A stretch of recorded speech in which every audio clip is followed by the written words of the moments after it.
நேயர்களே, கல்லூரி வாசல் நிகழ்ச்சிக்கு உங்களை வரவேற்பது காயத்ரி. +2 முடித்த மாணவர்கள் அடுத்து என்ன துறையை தேர்ந்தெடுத்து படிக்கலாம், எந்த கல்லூரியில் சேரலாம், மேலும் அவர்களுடைய திறமைகளை வளர்த்துக் கொள்வதற்கான வழிமுறைகள் என்ன என்பதை கல்லூரி வாசல் நிகழ்ச்சியின் வாயிலாக நாம் தினந்தோறும் பார்த்து வருகிறோம். அந்த வகையில் இன்றைய கல்லூரி வாசல் நிகழ்ச்சியில் பொறியியல் படிப்புகள் குறித்துதான் நாம் விரிவாக பார்க்க போகிறோம். அது மட்டுமின்றி பொறியியல் படிப்புகளில் உள்ள புதிய துறைகள் குறித்தும் பார்க்க போகிறோம். இது குறித்து பல்வேறு கருத்துக்களை நம்முடன் பகிர்ந்து கொள்வதற்காக அரங்குக்கு வந்திருக்கிறார் கல்வியாளர் திரு ஸ்ரீராம் அவர்கள். நேயர்கள் தங்களது சந்தேகங்களை கேட்டு விளக்கங்களை பெறலாம். சார் வணக்கம். வணக்கம். இப்ப என்ஜினியரிங் கோர்ஸ்ல நம்ம கல்லூரி வாசல் நிகழ்ச்சியில தினமே என்ஜினியரிங் கோர்ஸ் பத்தி தான் இப்ப தொடர்ந்து நம்ம பார்த்துட்டு வரோம். புது கோர்சஸ் என்ன இருக்கு, அதே மாதிரி என்ஜினியரிங் ஃபர்ஸ்ட் இயர் ஜாயின் பண்ணதுக்கு அப்புறமா ஸ்டூடெண்ட்ஸ் பண்ண வேண்டிய விஷயங்கள் என்ன அப்படிங்கும் போது இப்ப எல்லா கோர் என்ஜினியரிங் டிகிரியா இருந்தாலும் சரி, இப்ப புதுசா வர ரிசர்ச் ஓரியன்ட் கோர்சஸா இருந்தாலும் சரி, டெய்லி நம்மளுக்கு அப்டேட்ஸ் நிறைய வந்துட்டே இருக்கு. புது புது சாஃப்ட்வேர் டெக்னாலஜிஸ் கொண்டு வந்துட்டே இருக்காங்க. ஒரு டிபார்ட்மெண்ட்லயும் இப்ப மாணவர்கள் கண்டிப்பா தெரிஞ்சுக்க வேண்டிய விஷயங்கள் குறித்து இன்னைக்கு பார்க்கலாம். அப்படி பார்க்கும்போது மெக்கானிக்கல் இன்ஜினியரிங்ல என்னென்ன சாஃப்ட்வேர், என்னென்ன விஷயங்கள், என்னென்ன புது டெக்னாலஜிஸ் ஸ்டூடெண்ட்ஸ் கண்டிப்பா தெரிஞ்சுக்கணும். Mechanical engineering one of the core branch, ரொம்ப வருஷமா இருக்கிற பிரான்ச். ஓகே, அதுதான் அடிப்படையில் ஒரு இன்ஜினியரிங்ல ரொம்ப முக்கியமான பிரான்ச். ஸோ அதுல பாத்தீங்கன்னா நிறைய சேஞ்சஸ், எப்படி சாஃப்ட்வேர்ல சேஞ்சஸ் நடந்துட்டு இருக்கோம், அதே மாதிரி மெக்கானிக்கல் சேஞ்சஸ்லயும் டெவலப்மெண்ட்ஸ் நடந்துன்னு இருக்கு. ஓகே, மெக்கானிக்கல்ல பாத்தீங்கன்னா டிசைனிங்ல எடுத்துக்கிட்டீங்கன்னா ஏற்கனவே ஒரு டிராப்டிங்ல இருந்து ஒரு டிசைனிங் சாஃப்ட்வேர், ஏதாவது ஒரு டிசைனிங் சாஃப்ட்வேர்ல அவங்க படிக்கிறப்பே வேலை கத்துக்கணும். ஓகே, அந்த டிசைனிங் சைட்ல லேர்ன் பண்ணாங்கன்னா எந்த மாதிரி ஆப்பர்ச்சுனிட்டிஸ் இருக்குன்னா, மேனுஃபேக்சரிங் கம்பெனில ப்ராசஸ் டிசைன் பண்றதுக்கு, ப்ராடக்ட் ப்ராசஸ் டிசைன் பண்றதுக்கு வேணும். அதே மாதிரி R&D ஆர்கனைசேஷன்ல ஒரு ப்ராடக்ட் டெவலப் பண்றதுக்கு அந்த இதுக்கும் designing and development of the product. அது ஒண்ணு. அந்த டிசைனிங்ல பாத்தீங்கன்னா அகைன் டொமைன் பேஸ்டு போகணும். ஃபர்ஸ்ட் டூல், இப்போ ஆட்டோகேட், அதுக்கப்புறம் கேட்டியா, ப்ரோ, நிறைய சாஃப்ட்வேர்ஸ் இருக்கு. அந்த மாடலிங் சாஃப்ட்வேர்ஸ் எல்லாம் படிச்சதுக்கு அப்புறம் அந்த modeling software it's tool, it's software அவங்களுக்கு ஒரு எனேபிள் பண்ற ஒரு டூல். அதுல இருந்து they have to get experience, domain expertise இருக்கணும். For example automobile designing, footwear designing. இப்ப இந்த டிசைனிங் பத்தி சொல்லிருந்தீங்க, இன்னும் நிறைய விஷயங்கள் இது பற்றி நம்ம பேசலாம். ஒரு நேயர் இணைப்பில் காத்திருக்கிறார். நாகர்கோவிலில் இருந்து பாலா இணைக்கிறார், அவரிடம் பேசலாம். பாலா வணக்கம். பாலா, உங்களோட கேள்வி என்ன பாலா, சொல்லுங்க. என் பையன் இப்பதான் 11th இருந்து 12th CBSE போயிட்டு இருக்கான். அவனுக்கு CBSE இருக்கிறவங்களுக்கு எப்படி இதை கால்குலேட் பண்ணுவாங்க, அது கட் ஆஃப் எப்படி கால்குலேட் பண்ணுவாங்க, அப்புறம் அவங்களுக்கு எந்த மாதிரி கோர்சஸ் எல்லாம் அவைல் பண்ணிக்க முடியும் அண்ணா யூனிவர்சிட்டியில அப்படிங்கறத பத்தி தெரிஞ்சுக்கணும். நிச்சயமா தெரிஞ்சுக்கலாம். ஸ்டேட் போர்டுல இருக்கிற மாணவர்கள் என்னென்ன கோர்ஸ் அண்ணா யூனிவர்சிட்டி கீழே படிக்கலாமோ சேம் கோர்சஸ் CBSE ஸ்டூடெண்ட்ஸும் படிக்கலாம். ரெண்டாவது மார்க் மேத்ஸ், பிசிக்ஸ், கெமிஸ்ட்ரி இதுல தான் கால்குலேட் பண்ணுவாங்க. இப்ப எந்த மாணவனுமே ஒரு சென்டம் எடுக்கல, ஒரு சப்ஜெக்ட், இந்த 3 சப்ஜெக்ட் எடுக்கலன்னா தென் நார்மலைசேஷன் சொல்லிட்டு ஒரு ப்ராசஸ் இருக்கும். நார்மலா இப்ப லாஸ்ட் ஃபியூ இயர்ஸா அந்த நார்மலைசேஷன் நடக்கலன்னா நிறைய மாணவர்கள் இந்த CBSE எக்ஸாம்ஸ்லயும் scored centum mark. And engineering பொறுத்தளவுல CBSE ஸ்டூடெண்ட்ஸுக்கு தனியா, ஸ்டேட் போர்ட் ஸ்டூடெண்ட்ஸுக்கு தனியான்னு சொல்லிட்டு எந்த கோர்ஸுமே கிடையாது. என்னன்னா CBSE ஸ்டூடெண்ட்ஸ் படிச்சுட்டு வர்ற அந்த படிப்பு முறை டிஃப்ரெண்டா இருக்கிறதுனால, கொஞ்சம் பிராக்டிகல் பேஸ்ட் இருக்கிறதுனால நிறைய மாணவர்களால சிந்திக்கும் ஆற்றல் கொஞ்சம் ஜாஸ்தியா இருக்கு, கொஞ்சம் நல்லா பெட்டரா பெர்ஃபார்ம் பண்றாங்க. கோவையில் இருந்து மிருணாளினி இணைகிறார், அவரிடம் பேசலாம். மிருணாளினி வணக்கம், உங்களுடைய கேள்வி என்ன, சொல்லுங்க. ஹலோ சார், நான் இப்ப 12th முடிச்சிருக்கேன் சார். 199.25 cut off. இது ஐடி சைட்ல எனக்கு அவ்வளவு இன்ட்ரெஸ்ட் இல்லைங்க சார். கவர்மெண்ட் சைட்ல இல்ல பப்ளிக் செக்டர்ல ஒரு ஹை போஸ்டிங் போகணும்னு ஆசைப்பட்டேன். இன்ஜினியரிங் கவுன்சிலிங்காக அப்ளை பண்ணிருக்கேன் சார். இதுக்கு யூஸ்ஃபுல்லான ஒரு கோர்ஸ், ஃபியூச்சர் எப்படி இருக்கும், எந்த காலேஜ் சூஸ் பண்ணலாம்னு கொஞ்சம் சொல்லுங்க. நிச்சயமா தெரிஞ்சுக்கலாம் மிருணாளினி. டெஃபினட்டா உங்களுக்கு அண்ணா யூனிவர்சிட்டிலே கிடைக்கும். ஃபர்ஸ்ட் என்னுடைய preference computer science. Computer science நல்ல வேலை வாய்ப்புகள் இருக்கு. அது மட்டும் இல்ல, திறமைக்கு ஏற்ற மாதிரி 4 வருடம் படிச்சு முடிச்சதுக்கு அப்புறம் உங்களுடைய திறமைகளை வளர்த்துக்கிட்டீங்கன்னா டெஃபினட்டா ஸ்டார்டிங் 25,000 30,000 அது மாதிரி இல்லாம அதை விட பெட்டர் சேலரிக்கும் வாய்ப்புகள் இருக்குது. அதனால ஃபர்ஸ்ட் ப்ரிஃபரன்ஸ் கம்ப்யூட்டர் சயின்ஸ் போகலாம். தென் கோர் பிரான்ச்சஸ் ஏதாவது ஒன்று சூஸ் பண்ணலாம், அப்படி விருப்பம் இல்லைன்னா. சார் இப்ப யூசுவலா வந்து உங்களோட அட்வைஸ் எனக்கு டிஃபரெண்டா இருக்கு. எல்லாரும் முதல்ல கோர் கோர்சஸ்க்கு வந்து போக சொல்லுவாங்க. கம்ப்யூட்டர் சயின்ஸ் ஒரு ஆப்ஷனா வச்சுக்கோங்க, பிரியாரிட்டியில செகண்ட் ஆப்ஷனா வச்சுக்கோங்கிற மாதிரி. இப்ப நீங்க வந்து கம்ப்யூட்டர் சயின்ஸை எடுத்து படிங்க அப்படின்னு இருக்கீங்க. இது வந்து பிகாஸ் ரெசிஷன் வருது, பூம் ஆகுது, அப்புறம் அப்ஸ் அண்ட் டவுன்ஸ் நிறைய இருக்கு கம்ப்யூட்டர் சயின்ஸ் ஃபீல்ட பொறுத்த வரைக்கும். அப்புறம் என்ன தைரியத்துல ஸ்டூடெண்ட்ஸ் வந்து எடுப்பாங்க சார்? இந்த ஸ்டூடெண்ட்ஸ் வந்து 199.25 எடுத்திருக்காங்க. ஜெனரலா பொறுத்தளவுல இன்ஜினியரிங் பொறுத்தல நிறைய மாணவர்களுக்கு வந்து இன்னைக்கும் வேலை வாய்ப்புகள் பிளஸ் யங் என்ஜினியர்ஸ் கொடுக்கிறது IT and IT enabled services companies தான் நிறைய பேருக்கு வேலை வாய்ப்புகள் கொடுக்கிறது. ரெண்டாவது வந்து salary level also differs based ஆன திறமைக்கு ஏற்ற மாதிரி. ஒரு 13 lakhsலயும் கிடைக்கும், 1 crore கிடைக்குது. அது மோஸ்ட்லி எந்த கம்பெனிஸ் கொடுக்கறாங்க பாத்தீங்கன்னா ஐடி கம்பெனிஸ் தான் கொடுக்கறாங்க. சோ அதனால all the IT companies not all and this students scored more than 199.25. டெஃபினட்டா வந்து டேலண்ட் இருக்கு நல்ல, அதனால தான் தட்ஸ் வை. ஈரோட்டிலிருந்து ஒரு நேயர் இணைகிறார் பாலாஜி, அவரிடம் பேசலாம். வணக்கம் பாலாஜி, உங்களோட கேள்வி என்ன சொல்லுங்க? இது நான் 198.5 கட் ஆஃப் எடுத்திருக்கேன் மேடம். ஓகே. பிஎஸ்சில மெக்கானிக்கல் இல்லைன்னா சிவில் கிடைக்குமான்னு சந்தேகமா இருக்கு. தெரிஞ்சுக்கலாம் பாலாஜி. கிடைக்கும், என்ன கம்யூனிட்டின்னு தெரியல, பட் கிடைக்கிறதுக்கு வாய்ப்பு இல்லை. சரி, இப்ப கிடைக்கணும் இல்லையா? இப்ப டாப் 10 டாப் 20 காலேஜஸ் இந்த மாதிரி இருக்கும் இல்லையா? ஆக்சுவலி என்னை பொறுத்தளவுல யாருமே டாப் 10 டாப் 20ன்னு சொல்லிட்டு இது வரைக்கும் ரேங்கிங் பண்ணல. எந்த ஒரு அபிஷியல் ஏஜென்சியும் அந்த மாதிரி ரேங்கிங் பண்ணல. நம்மளாதான் சொல்லிட்டு இருக்கோம் டாப் 20 டாப் 10. அது வந்து மாணவர்களுடைய பிரிஃபரன்ஸை பொறுத்து மாறும். அப்புறம் வந்து ரொம்ப நாள் இருக்கிற கல்லூரி ரெபுடேஷன் அதை பொறுத்தும் கூட இப்ப நிறைய நியூ புதுசா ஆரம்பிச்ச கல்லூரிகள் கூட நல்ல அற்புதமா எக்ஸ்ட்ரீம்லி வெரி வெல். ஏன்னா பிகாஸ் லேட்டா ஸ்டார்ட் பண்ணதுனால they wanted to establish there name. அதனால வந்து they are associating with various industries. இந்த லேட்டஸ்ட் என்ன டெக்னாலஜி இருக்குதோ அதெல்லாம் வந்து அவங்க மாணவர்களுக்கு கரிக்குலம் கூட சேர்த்தே கொடுக்கணும்னு நினைக்கிறாங்க. நிறைய சென்டர் ஆஃப் எக்ஸலன்ஸ் எல்லாம் வச்சு ட்ரைனிங் கொடுக்குறாங்க. அதனால என்னுடைய அட்வைஸ் என்னன்னா, நிறைய நாள் இருக்கிற கல்லூரி நல்ல கல்லூரி இருக்கும், புதுசா ஆரம்பிச்ச கல்லூரியில நல்ல திறமையான பேராசிரியர்களை வச்சுட்டு நல்ல இண்டஸ்ட்ரீஸ் கூட ஜாயிண்டா அவங்கள ட்ரெயின் பண்ணி வேலைக்கு அனுப்புறதுக்கு தேவையான இன்ஃப்ராஸ்ட்ரக்சர் ப்ராசஸ் அங்க இருக்கும். அந்த மாதிரி கல்லூரியை சூஸ் பண்ணணும், போய் விசிட் பண்ணணும், அங்க இருக்கிற மாணவர்கள்ட்ட பேசணும். லாஸ்ட் இயர் வந்து என்ன மாதிரி பிளேஸ்மெண்ட்ஸ் ரெக்கார்ட் ஆயிருக்குது, பிளேஸ்மெண்ட்டுக்கு முன்னாடி வந்து இன்டர்ன்ஷிப் எப்படி கொடுக்குறாங்க. ஏன்னா பிகாஸ் இது engineering is a professional course. Internship வந்து ரொம்ப முக்கியமான இண்டஸ்ட்ரியல் விசிட், இன்டர்ன்ஷிப் இந்த மாதிரியான விஷயங்களும் வந்து ஸ்டூடெண்ட்ஸ் கன்சிடர் பண்ணணும் பிஃபோர் ஜாயின் தி காலேஜ். நிச்சயமா நம்ம தொடர்ந்து இதை பத்தி நிறைய பேசலாம். சென்னையிலிருந்து அர்ச்சனா இணைகிறார், அவரிடம் பேசலாம். வணக்கம் அர்ச்சனா, உங்களோட கேள்வி என்ன சொல்லுங்க? ஹலோ, வணக்கம் அர்ச்சனா. என்னோட நான் 12th முடிச்சிருக்கேன். ஓகே. என்னோட கட் ஆஃப் 197.75. 197.75 சொல்லுங்க. எனக்கு அண்ணா யூனிவர்சிட்டிலேயே கிடைக்குமா? ட்ரிபிள் இ நான் இசிஇ ஆப்ஷன்ல அக்ரிகல்ச்சர் வச்சிருக்கேன். ஓகே,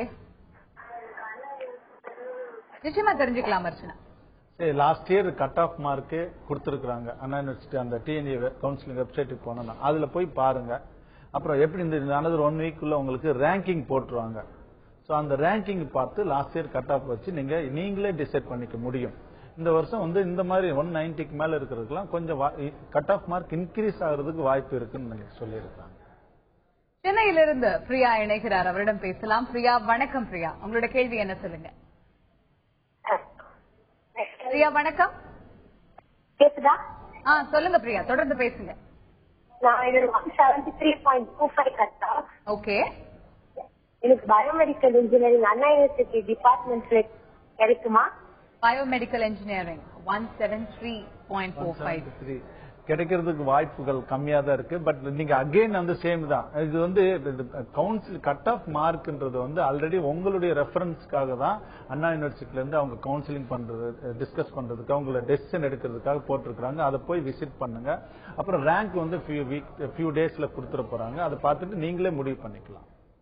திருவண்ணாமலையிலிருந்து அருண் இணைகிறார், அவரிடம் பேசலாம். அருண், வணக்கம். அருண், உங்களோட கேள்வி? Good evening madam. Good evening, சொல்லுங்க. குட் ஈவினிங் சார், என் பேர் அருண் சார், திருவண்ணாமலையில இருந்து கால் பண்றேங்க சார். ஓகே. அண்ணா யூனிவர்சிட்டிக்கு அப்ளிகேஷன் அனுப்பியிருக்கேன் சார். என்னோட அக்லான்மெண்ட் கார்டு ஒன்றும் வரலைங்க sir. Okay. Okay. Second question வந்து நான் என்னோட கட் ஆஃப் வந்து 187 சார். ஓகே. 197 ஆரும். பிரைவேட் காலேஜ்னா நான் லோக்கல்லே சேரலாமா இல்ல வெளியில எங்கேயாவது சேரலாமா சார்? இது டவுட் சார். ஓகே, இவருக்கு வந்து உங்களுடைய ஃபர்ஸ்ட் क्वेश्चन வந்து நீங்க அக்னாலஜ்மெண்ட் வரலன்னா கூட பரவாயில்ல, உங்க அப்ளிகேஷன் நம்பரை நீங்க நோட் பண்ணி வச்சிருந்தீங்கன்னா அந்த நம்பரை வச்சுட்டு நீங்க என்கொயரியில போய் கேட்டுக்கலாம். அதனால ரொம்ப நீங்க ஒரி பண்ணணும்னு அவசியம் இல்லை. அண்ணா யூனிவர்சிட்டியில எல்லா விதத்திலையும் கேர் எடுத்திருக்காங்க. எந்த மாணவனுடைய அப்ளிகேஷனும் நிராகரிக்கப்படக்கூடாதுன்றதுக்காக. அதனால வந்து நீங்க பயப்படணும் அவசியம் இல்லை. செகண்ட் வந்து 187 நினைக்கிறேன், சரியா கேட்கல. அந்த கட் ஆஃப் மார்க் என்ன கேள்வி அவங்க கேட்டாங்க? பிரைவேட் காலேஜஸ்ல கிடைக்குமா இல்ல எப்படி அவங்க ப்ரொசீட் பண்ணலாம்ங்கறது உங்களோட பிரச்சனை. அகைன் உங்களுக்கு எல்லாம் தெளிவான ஒரு விடை கிடைக்கணும்ன்றதுக்காக தான் லாஸ்ட் இயர்னுடைய கடந்த வருடங்களுடைய கட் ஆஃப் மார்க் கல்லூரி wise, branch wise, community wise வந்து இந்த கவுன்சிலிங் வெப்சைட் அண்ணா யூனிவர்சிட்டியினுடைய அபிஷியல் வெப்சைட் போய் பாருங்க. அந்த வெப்சைட்ல கொடுத்திருக்காங்க. அதுல பார்த்துட்டதுக்கு அப்புறம் அது வந்து ஒரு கைட்லைன். இந்த வருஷம் வந்து ரேங்கிங் போட்டுருவாங்க. இன்னும் ஃபியூ டேஸ்ல வந்து உங்களுக்கு ரேங்கிங் போட்டுருவாங்க. ரேங்கிங் போட்டதுக்கு அப்புறம் அதையும் இதையும் கம்பேர் பண்ணி வச்சுக்கோங்க. எனிவே நீங்க வந்து உங்களுக்கு பிரிஃபரன்ஸ் இருக்கிற கல்லூரிகள் ஒரு 4-5 கல்லூரிகளையும் கோர்ஸையும் சூஸ் பண்ணி வச்சுக்கிட்டீங்கன்னா அந்த ரெகுலரா நீங்க அண்ணா யூனிவர்சிட்டி வெப்சைட், அந்த கவுன்சிலிங் வெப்சைட், TNEA வெப்சைட்டை பாத்தீங்கன்னா எப்படி மாணவர்கள் கவுன்சிலிங்ல சீட் சூஸ் பண்றாங்க தெரியும். அதுல வேகன்சி பொசிஷன் பார்த்துட்டு then you can decide for your college and course. வணக்கம் பெரு, உங்களோட கேள்வி என்ன சொல்லுங்க? மேடம் நான் ஐயாட்ட ஒரு கேள்வி கேட்கணும். சொல்லுங்க பெரு, கொஞ்சம் தெளிவா பேசுங்க பெரு. என் பையன் வந்து மெக்கானிக்கல் முடிச்சிட்டாரு. ஓகே, லாஸ்ட் இயர் முடிச்சாரு. அதான் வெளியே வந்ததுக்கு பின்னால பழைய அந்த மெத்தட்ல அவங்கள படிச்சு சும்மா நாங்க களிமண்ணா கொடுத்து அவங்க வந்து பொம்மையா கொடுப்பாங்கன்னா திருப்பி களிமண்ணாம அனுப்பி வச்சிருக்காங்க. எந்த மெக்கானிக்கல் இன்ஜினியரிங் படிச்சு வந்த பசங்களுக்கும் வந்து இந்தியால நல்ல ஒரு ஹோப்பா இல்ல. அது அவங்க பசங்க படிச்சு முடிச்சுட்டு ரொம்ப கஷ்டப்பட்டுதான் இருக்காங்க. ஏன்னா பழைய மெத்தட்லயே 80ல இருக்கிற மெத்தட படிக்க வச்சு வெளியே அனுப்புனா மெக்கானிக்கல் இன்ஜினியரிங் பிரிவுல படிச்ச எந்த பசங்க ட்ரைனிங் ஆகுறதா தெரியல. இப்போ வந்து சமீபத்துல ஐயாட்ட என்ன கேட்கணும்னா, இந்த பாம்பேல வந்து ஒரு 15 days ஏதோ ட்ரைனிங் கொடுத்துட்டு அப்புறம் வைஜாக்ல மரைன் சம்பந்தப்பட்டமா படிக்கலாம்னு என் ஃப்ரெண்டு சொல்றாரு. அதுக்கு அடுத்த வாரம் போறாரு. இது சாத்தியமா? இது அவருக்கு உதவுமான்னு கொஞ்சம் ஐயாட்ட கேட்டு சொல்லுங்களா? நிச்சயமா தெரிஞ்சுக்கலாம் பெரோஸ். சரி, இப்ப நம்ம சொல்றோம் இல்லையா, மெக்கானிக்கல் படிச்சவங்க மெரைன் போகலாம் ஸ்பெஷலைசேஷன்ல அப்படிங்கிற மாதிரி. சோ இப்ப இவருக்கு எந்த நேயர் கேட்ட மாதிரி ஏதோ ஒரு ட்ரைனிங் ப்ரோக்ராம் பாம்பேல கொடுக்குறாங்க. இதை முடிச்சுட்டு மெரைன்ல அவர் வந்து அவரோட கரியரை பண்றது எவ்வளவு அட்வைசபிள் அண்ட் எவ்வளவு ப்ராமிசிங்? கண்டிப்பா வந்து ஒரு டிகிரி முடிச்சதுக்கு அப்புறம் இத மாதிரி ஸ்பெஷலைஸ் கோர்ஸ் படிக்கலாம், அதுல தப்பு கிடையாது.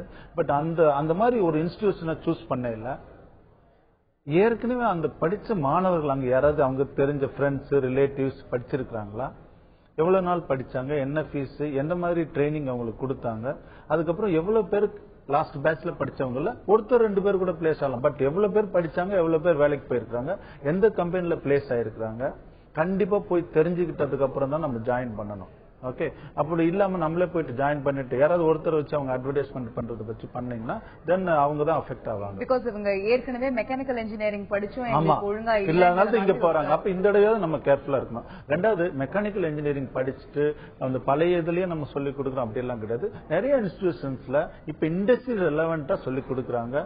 அது இல்லாம மாணவர்களும் அவங்க சிரத்தை எடுத்து அந்த தெரிஞ்சுக்கிறதுக்கு வேலை வாய்ப்புகளுக்கு தங்களது தகுதியுள்ளவர்களை மாற்றுவதற்கு என்னென்ன தேவையோ அதுவும் தெரிஞ்சுக்கணும். அதே மாதிரி கல்லூரிக்கும் நிர்வாகத்துக்கும் பொறுப்பு இருக்குது. 2 பேரும் சேர்ந்து பண்ணீங்கன்னா அதை நான் that's why I tell internship is very very important. It is essential. படிக்கிறப்ப இந்த இன்டர்ன்ஷிப் 3rd இயர் 4th இயர்ல வெக்கேஷன் வந்து 1 month 2 months விடுறாங்க. ஃபைனல் இயர்ல வந்து 8th செமஸ்டர்ல தேக ப்ராஜெக்ட்ஸ் இருக்கு. அந்த ப்ராஜெக்ட்ஸ் வந்து உண்மையிலே கம்பெனிக்கு போய் கம்பெனிக்கு உபயோகமாகிற மாதிரி ப்ராஜெக்ட் பண்ணியிருந்தாங்கன்னா கண்டிப்பா வேலை கிடைக்கும். ரெண்டாவது, மெக்கானிக்கல் இன்ஜினியரிங்ல இனிஷியலா மேபி ஸ்டார்டிங்ல சேலரி கம்மியா இருந்தா கூட after they grow in their career டெஃபினட்டா வந்து லாங் டேர்ம்ல அவங்களுக்கு வந்து நல்ல ஒரு ஆப்பர்ச்சுனிட்டி இருக்கு. கண்டிப்பா. தேனியிலிருந்து ஸ்னேகா இணைகிறார், அவரிடம் பேசலாம். ஸ்னேகா வணக்கம், உங்களோட கேள்வி என்ன சொல்லுங்க ஸ்னேகா? சார் நான் வந்து ஸ்னேகா பேசுறேன். நான் வந்து 170 என்னோட cut off, engineering cut off. நான் வந்து சிவில் எடுக்கலான்னு இருக்கேன். அந்த சிவில் எடுத்தா எனக்கு வந்து ஜாப் எப்படி இருக்கும்? அதுவும் இல்லாம கேட் வந்து தமிழகம் வந்து 36வது இடத்துல இருக்குன்னு சொல்றாங்க. அப்ப எனக்கு ஜாப் எப்படி இருக்கும்? சிவில் எடுக்கிறதுனால கொஞ்சம் அலைச்சல் இருக்கும் அந்த மாதிரி சொல்லி வீட்டுல பயப்படுறாங்க. சோ எனக்கு ஜாப் எப்படி இருக்கும்னு சொல்லி நான் தெரிஞ்சுக்கணும். நிச்சயமா தெரிஞ்சுக்கலாம் ஸ்னேகா. சிவில் இன்ஜினியரிங்கோட full job nature civil engineering நல்ல ப்ராமிசிங் ஃபீல்டு அண்ட் இன்ஃப்ராஸ்ட்ரக்சர்ல கவர்மெண்ட் ஸ்டேட் கவர்மெண்ட்டும் சரி சென்ட்ரல் கவர்மெண்ட்டும் நிறைய ஃபோக்கஸ் பண்றாங்க. அதனால வந்து ஆப்பர்ச்சுனிட்டிஸ் நிறைய இருக்கு. அதுல எந்த விதமான சந்தேகம் இல்லை. ரெண்டாவது வந்து சிவில் படிச்சுட்டு நம்ம அலைய வேண்டியது இருக்கும், ஜாப் நேச்சர் வந்து அந்த மாதிரி இருக்குன்ற எண்ணம் வந்து தப்பு. ஏன்னா நிறைய மாணவர்கள் வந்து சைட்ல தான் ஒர்க் பண்றதுக்கு தான் சிவில் இன்ஜினியரிங் போகணும், அவே ஃப்ரம் சிட்டிஸ்ல ஒர்க் பண்றதுக்கு தான் சிவில் இன்ஜினியரிங் படிச்ச மாணவர்களுக்கு வேலை கிடைக்குன்னு நினைக்கிறீங்க, அது தப்பு. இப்போ வந்து நிறைய designing, detail engineering, engineering services இந்த மாதிரி ரிலேட்டட் ஏரியால சென்னை மாதிரி ஒரு சிட்டில ஒரு சாப்ட்வேர் கம்பெனில ஒர்க் பண்ற மாதிரி அட்மாஸ்பியர்லயும் வேலை வாய்ப்புகள் நிறையவே இருக்கு. டெக்னிக்கல் சைடுல இவங்களுக்கான வேலை வாய்ப்பு நிறையவே இருக்கு. டிசைனிங், எஸ்டிமேஷன், ப்ராஜெக்ட் மேனேஜ்மெண்ட் இந்த மாதிரி நிறைய ஒர்க்ல இது பண்ணலாம். திருவள்ளூரில் இருந்து ராம்குமார் இணைகிறார், அவரிடம் பேசலாம். ராம்குமார் வணக்கம், உங்களோட கேள்வி என்ன சொல்லுங்க? ஓகே, நான் மெக்கானிக்கல் எடுக்கலாமா? கவுன்சிலிங் அப்ளை பண்ணிருக்கேன். ஓகே, மெக்கானிக்கல் எடுக்கலாமா? மெக்கானிக்கல் இன்ஜினியரிங் எடுக்கலாமா, மெக்கட்ரானிக்ஸ் இந்த மாதிரியான கோர்சஸ் எடுக்கலாமாங்கிறது இவருடைய கேள்வியா? ரெண்டுமே வந்து ஒரு நல்ல கோர்ஸ் தான். ஓகே, இட்ஸ் கோர் பிரான்சஸ் சொல்லலாம். மெக்கட்ரானிக்ஸ் புதுசா வந்ததோ கூட அது வந்து inter disciplinary course, mechanical, electronics இதெல்லாம் சேர்ந்தது. சோ அதுக்கு வந்து இப்ப எந்த பிரான்ச் சூஸ் பண்றப்ப உங்களுக்கு இன்ட்ரெஸ்ட் பொறுத்துட்டு அதுக்கப்புறம் வேலை வாய்ப்புகள் எப்படி இருக்குன்னு பார்த்துட்டு தென் கல்லூரியில வந்து எந்த கல்லூரி சூஸ் பண்ணல கேர்ஃபுல்லா இருங்க. 2 பிரான்ச்ல ஏதாவது ஒன்னு கண்டிப்பா சூஸ் பண்ணலாம். அதை சூஸ் பண்ணல கல்லூரி மட்டும் கேர்ஃபுல்லா சூஸ் பண்ணிட்டு நான் சொன்ன மாதிரி இன்டர்ன்ஷிப் கொடுக்குறாங்களா, நீங்க படிக்கிறப்ப இன்டர்ன்ஷிப் போறதுக்கு நீங்களும் ரெடியா இருக்கணும். அந்த மாதிரி படிச்சீங்கன்னா கண்டிப்பா வேலை வாய்ப்புகள் கிடைக்கும். பரந்தாமன் சங்கரன் கோவிலிருந்து இணைகிறார், பேசலாம். பரந்தாமன் வணக்கம். சார், இப்ப வந்து நம்ம ஒரு கோர்சஸ் பத்தியும் நம்ம பாத்துட்டு இருந்தோம். முக்கியமா நீங்க மெக்கானிக்கல்ல வந்து இப்ப இருக்கக்கூடிய அந்த சாஃப்ட்வேர் இந்த மாதிரியான விஷயங்கள் வந்து கண்டிப்பா ஸ்டூடெண்ட்ஸ் தெரிஞ்சுக்கணும் அப்படின்னு சொல்லிருக்கீங்க. கம்ப்யூட்டர் சயின்ஸ் அப்படின்னு பார்க்கும்போது ஏகப்பட்ட கோர்சஸ் அவங்களுக்கு டெய்லி வருது. பிகாஸ் அவங்க ஒன்ஸ் பிளேஸ் ஆனாலுமே அவங்களுடைய ஒர்க் பண்ற அந்த பிளாட்ஃபார்ம், அந்த ஸ்ட்ரீம்க்கு ஏத்த மாதிரி அவங்க டெய்லி படிச்சுட்டே தான் இருக்காங்க. ஸோ ஸ்டூடெண்ட்ஸ் எந்த அளவுக்கு அவங்கள டெக்னிக்கல் வைஸ் எக்விப்டா வச்சுக்கணும்? கம்ப்யூட்டர் சயின்ஸ்க்கு வந்து ஃபர்ஸ்ட் வந்து பேசிக்கா C++, இந்த ஜாவா இந்த மாதிரி இதெல்லாம் நிறைய ஆப்பர்ச்சுனிட்டி இருக்கு. அப்புறம் .NET டெக்னாலஜிஸ் கிடைக்கும். இப்ப லேட்டஸ்டா வந்து பாத்தீங்கன்னா C# வந்து ஓல்ட் அப்படிங்கிற மாதிரி ஆயிடுச்சு.